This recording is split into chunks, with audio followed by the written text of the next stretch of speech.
believe it started. And Hi, my name is Dana Sardano, and this is the Ubuntu Room. I'm so glad you're here. Thank you for joining me. Thank you for joining all of us in our weirdness and craziness. So, the last week we talked about chapters 1 and 2 in Decoding the Woo Woo. And that was really about dipping our toes in, really stepping into how creativity and embracing my creativity, how that opened the doors to a spiritual awakening that I had not expected. And that will take us on the subplot, if you will, of the story. This week, we're talking about chapter 3. And chapter 3 is like, okay, you dipped your toe in, and now we're getting to it. And it was really, really chock full of a lot of stuff. If you're listening to the audiobook, chapter 1 was like 5 minutes, chapter 2 was like 6 minutes, and chapter 3 was like 41 minutes. So I covered, really talking about energy and frequency and vibration. I even talked about trance channel a little bit. I talked about Abraham Hicks. I talked about density and lightness and resonance and dissonance and fear and love, even threw in a couple interesting, or I think interesting, metaphors about the hermit crab and about our combination locks and even about alignment and a little bit into manifestation, which is apropos considering what Russ just brought up. And before we get into conversation, I just want to delve into alignment just a little bit, because I know I throw this word around all the time. And alignment is everywhere, from alignment to the stars to alignment of your car. And I talk about chakras all the time and aligning the chakras. But also, when you are looking to manifest that which you desire, you must be aligned with that. And I talk about that a little bit here. And a lot of people, and we're going to talk manifestation more in future chapters, but in the in the celebration of Decoding the Woo Woo, we're going to touch on it today. People who are not, I guess, in the know think manifestation is about making a wish, putting it on your vision board, and then abracadabra, it appears. And I think that's part of the reason why Freddie thinks it's stupid. But really, putting words in his mouth, but really, manifestation is about creation, because we are all creative beings. And when we carry the frequency, again, in this chapter, we'll talk about it, carry the frequency and share the frequency of that which we desire, we then mosey up to it, like when you park a boat, and align with it. So if I want a relationship, for instance, that I feel appreciated and loved and nurtured and safe, and all of the things that I'd want in a relationship, the frequency of those feelings, then I need to carry feelings of safety, self-nurturing, self-love, self-care, and all the things that I said. I forgot half of them.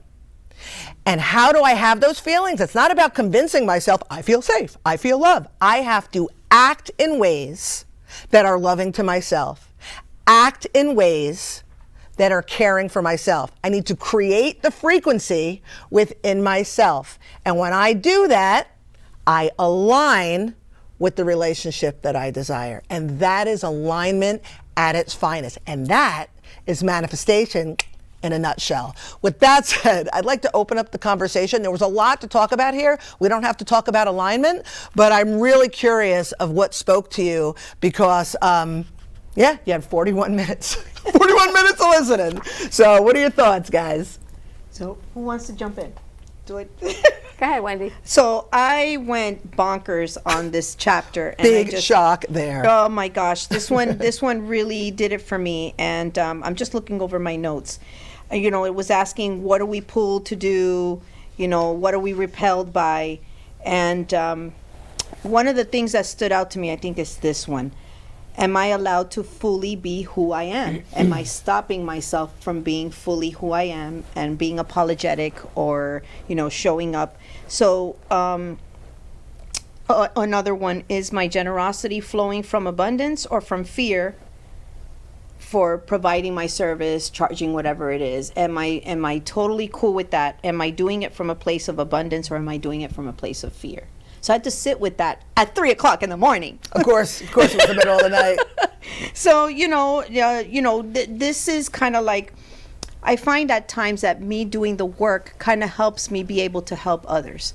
It's one thing to administer or to have help people based on what you read out of a book, but when you're now applying it to yourself and seeing where your boo-boos, your chinks in the metal is, or where your weaknesses are, your vulnerabilities, you're better able to help others, and that's where I strive from. How can you tell somebody I can help you do this unless you know how to do it?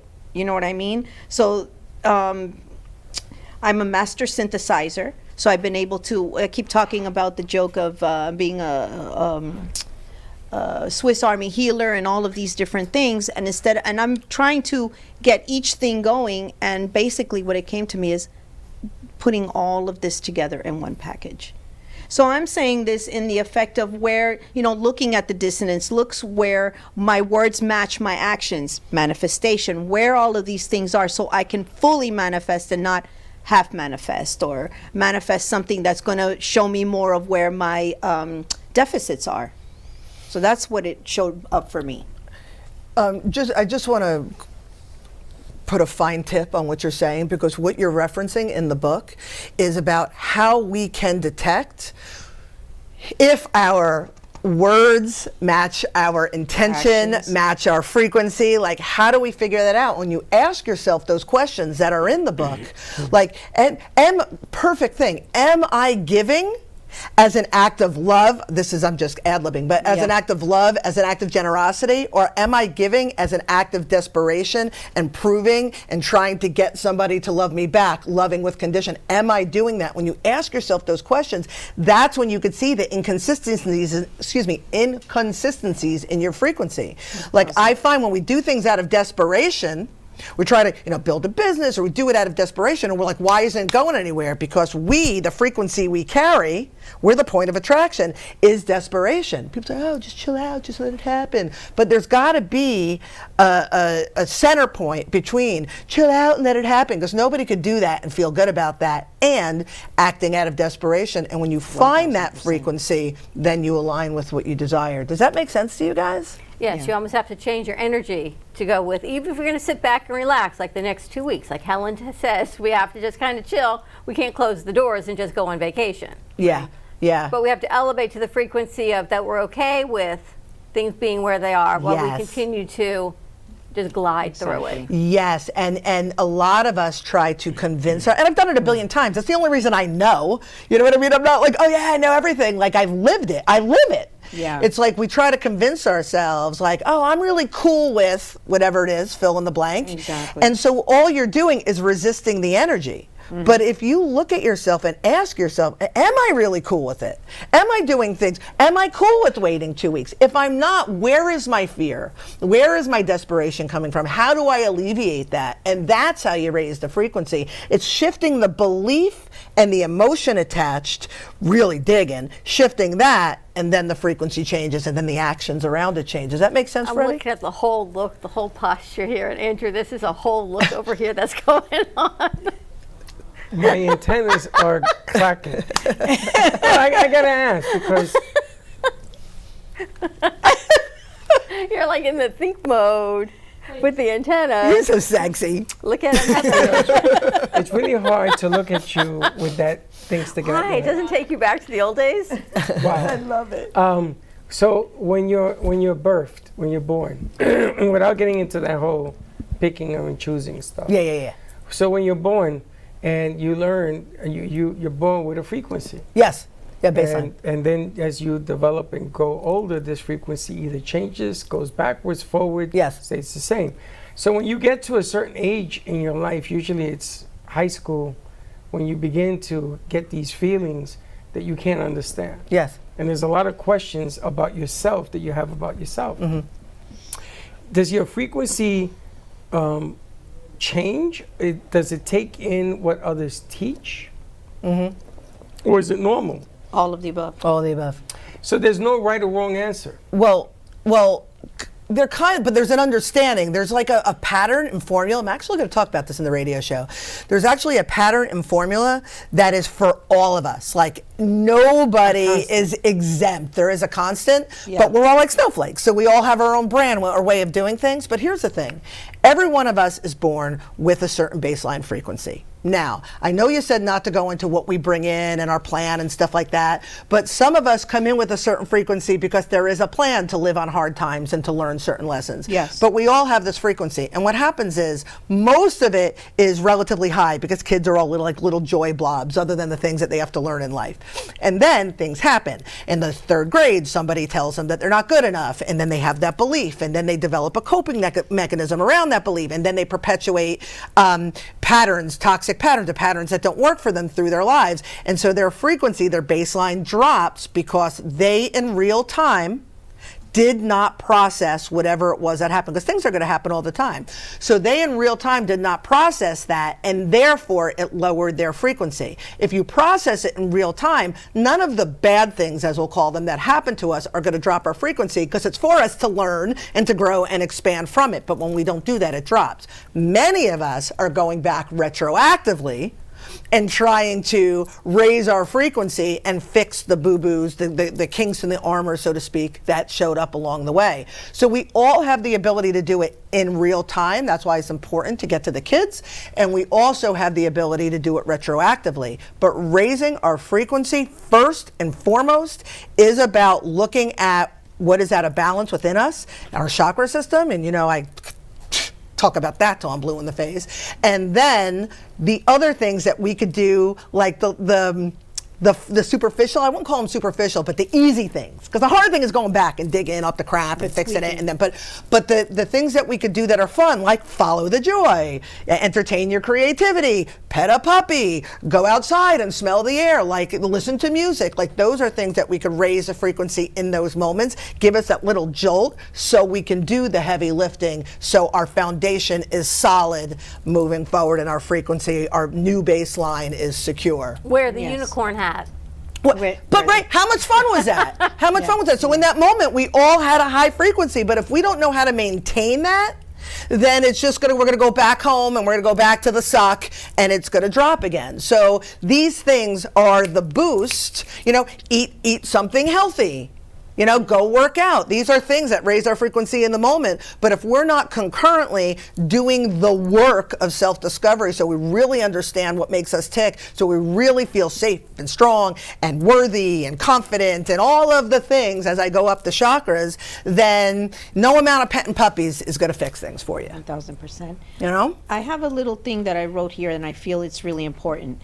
The dissonance invites us to integrate our gifts, our abilities, and our knowledge. So it's the dissonance that serves as a catalyst to show us, oh, okay, I'm feeling the dissonance of this. It's an invitation to go back and fix it, iron out, adjust, whatever the case is. Yeah. And another word for dissonance, because I use resonance and dissonance in the book, is the ick. Yeah. You start to feel the ick. Yucky. Every time I start to feel the ick, especially in something that felt good at one time, I'm like, oh, something needs to be altered. Something needs to be changed. There's a message here for me. But what do? We get all caught up in the ick. And we figure out all the reasons why whoever's creating the ick sucks. Pissy, they're awful. But really, the ick is just the messenger. It's just the messenger. And that's the emotional guidance that That's like back in the day when the TV would kind of go wonky and you either have to change the channel or you're going from one city to the next listening to a radio station and you have to adjust the radio station. Same concept.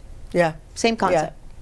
Yeah. It's adjust the channel. Or the ick is that trigger from yes. something else. That exactly. Petting the puppy just doesn't really help when that trigger helps. When that trigger hits you again. Because there can be a puppy and there can be the trigger. Yeah. And you got to figure out, I guess, if there's a way to figure it out. But there always is a way to. There's no problem without solution. Mm-hmm. It's just having the tools and being able to do it. But you're right. The puppy is. I don't want to say superficial because it all matters, but it's more surface level. But you're getting triggered. You're petting that puppy. You're right. There's that no puppy. That kind of happened yesterday. There was the puppy. Legitimately, there was the puppy to pet. Yeah. And then there was the trigger, and they were both in the same place at the same time, and the trigger won over the puppy. Just saying. Yeah, but you create that instance. Yeah. I went to a store. They took my granddaughter into the store. and they walk in and they say to the child, do not touch anything. Now she's 3 years old. Why are you bringing your child into a store and then telling her not once but like 400 times, including the store owner, don't touch anything? So she looked at me, and I looked at her and says, I know. Why did they even bring you in here? Because you can't assume an answer to a question that you can't face. Yeah. That's a really good point. It must be the. It's the intent. That's a really good point. And I've learned that the more older you get at this game, the more it isn't so much about learning about me anymore. It's more about learning, and there and that sound, more about learning others. Yeah. About what they are all about, and trying to figure out, you know, if I'm going to have this person or this thing or whatever it is in my life, it's got to make sense because I understand it. Like she looked at me, not everybody else. Yeah. And she said, well, she saw she's you. like, you know, what's going on? Why am I even in here? And she's right. Yeah. So I said, come on, let's get out of here. Because we don't belong here. Yeah. Yeah. So that's how to avoid that dilemma. Or either that, all they were doing is screaming at her. Yeah, or either that, or tell her what she can do. Yeah. Honey, you know, instead of that don't becomes a slippery slope. Yeah. I know it First of does. all, if I tell her that, I got 2 parents over here, that's uno problema. Yeah, and then the store owner, Yeah. because, no, you know what you do? You take her outside, move let's her. go do something else. Yeah. That we can do. Yeah. Don't invite people to do something they can't do. Yeah, you know, but you said something else about how it becomes more about understanding other people. Yes. And what I find is the best way to better understand other people is to understand yourself. Like the more I understand myself, because every day I'm learning something about myself. I think I'm smart, and then the next day I'm like, oh, you're so stupid. Like every day is a new layer. And I'll tell you, big shock, I'm gonna share something personal. I mentioned last week my 15-year-old, she's going through it. And one of the things that she's having trouble with me is I'm constantly offering her solutions, and I'm constantly trying to help her with things, and she gets annoyed. And I do understand, like when I'm not her mother and I step back, I do understand that, you know, they're rebellious at this age and they don't want to be told. Like I get it, but I'm her mother and I'm going to hover because I'm out of my mind, right? My husband, my schmoopy, he does the same thing to me.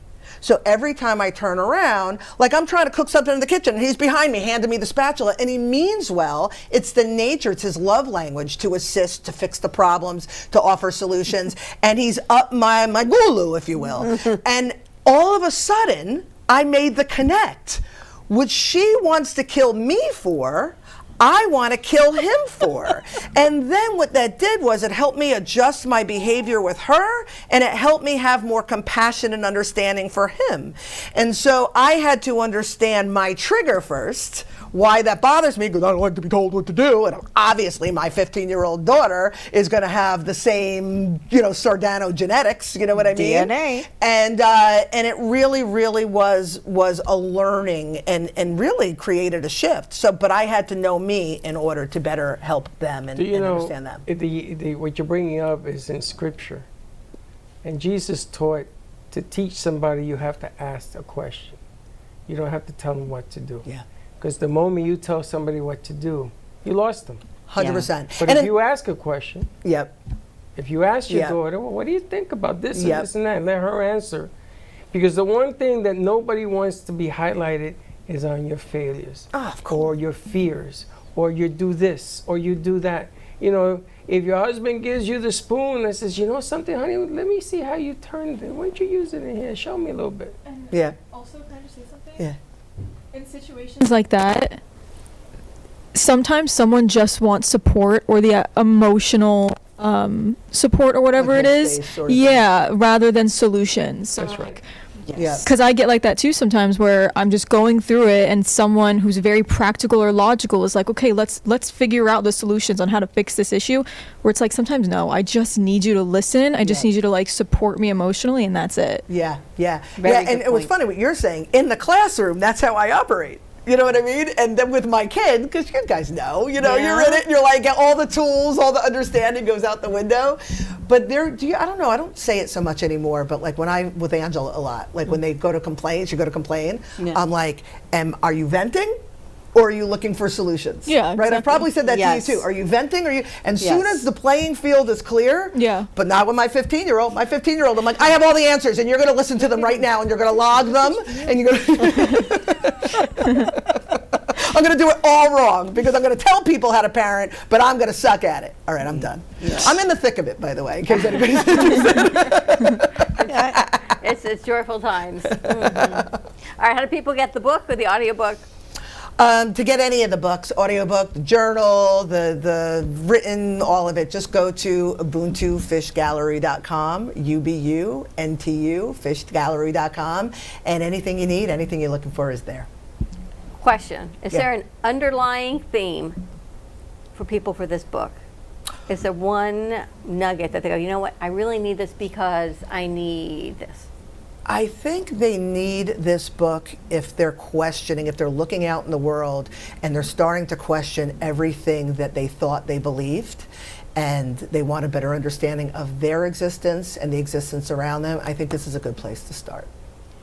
May I throw in something into that too? You can. I know it's your book, and as somebody who's on the other side, I've always said it kind of gives us legs for language that other people, the woos, the intuitive people, speak in a more practical way. So it goes for both audiences. What does this word mean, especially if this is your entry point, if you will? I find that it helps give nuts and bolts for all these terminologies, and even your first book that you wrote. That's how I see it. Right on? Okay. Listen to More come. Wendy. We're going to take a commercial break. When we come back, Pamela Chanel David, the Reinvented Life Network, and now the Reinvented Roast. More to come. We'll be right back.